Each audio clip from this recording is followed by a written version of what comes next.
For this video, I'm headed down to Miami to take you on a full tour of the Gold Coast Railroad Museum.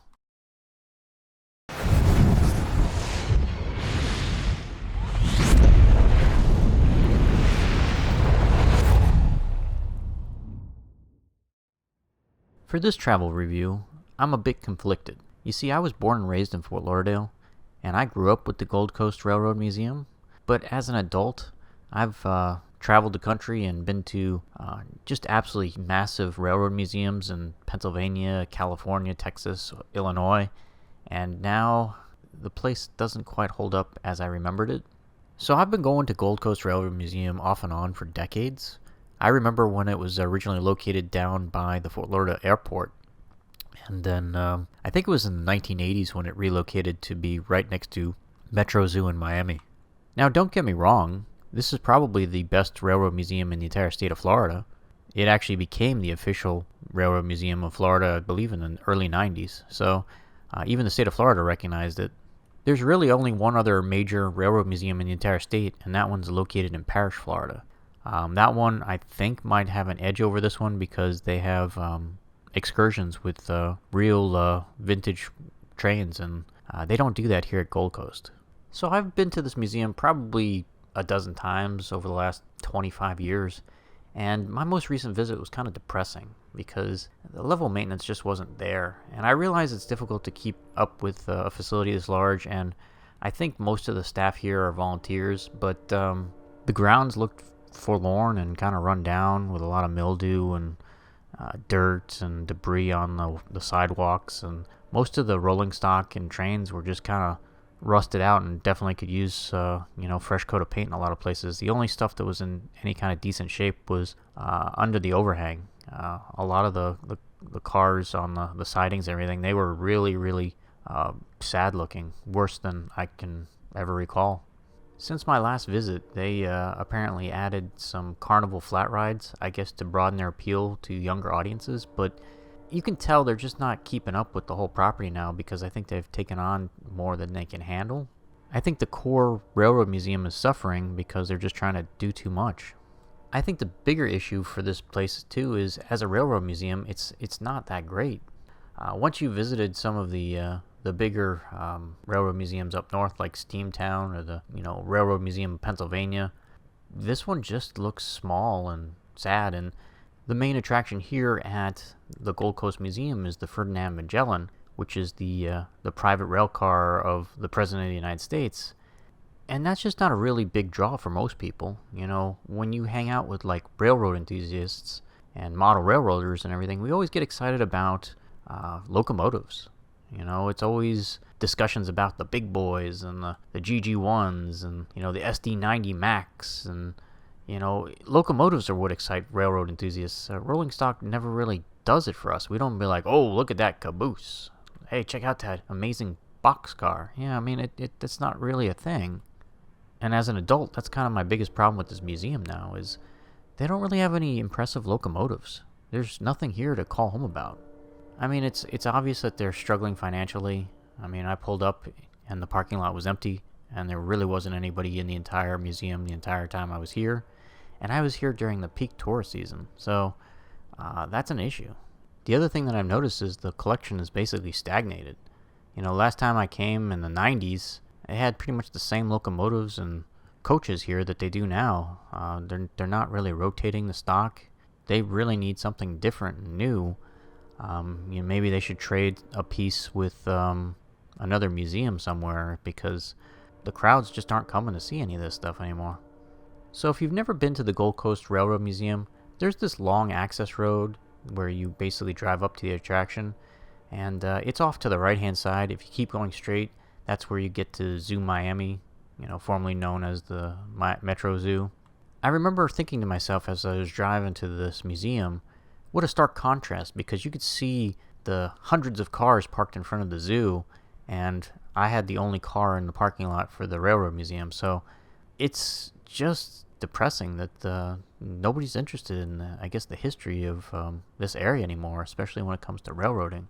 So what's the bottom line for the Gold Coast Railroad Museum? It's okay. I would say if you're within like a half hour to a 45-minute drive, it's probably worth a visit.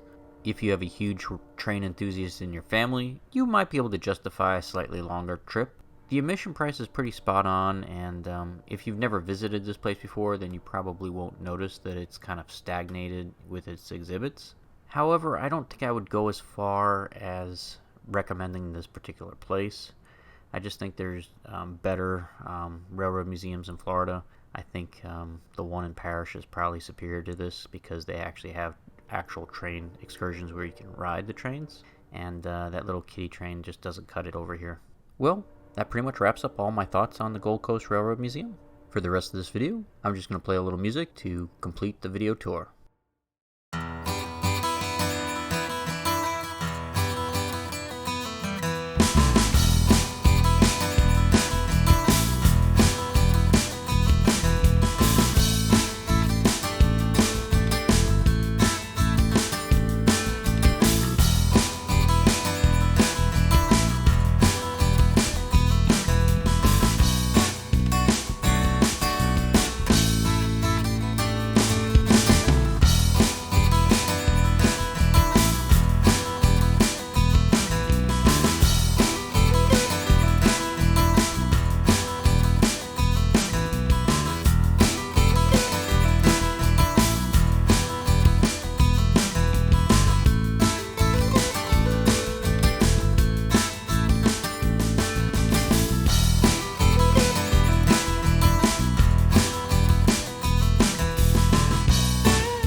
Thanks for joining me on this tour of the Gold Coast Railroad Museum. If you enjoyed this vlog of the Adventure Schmuck, don't forget to like and subscribe.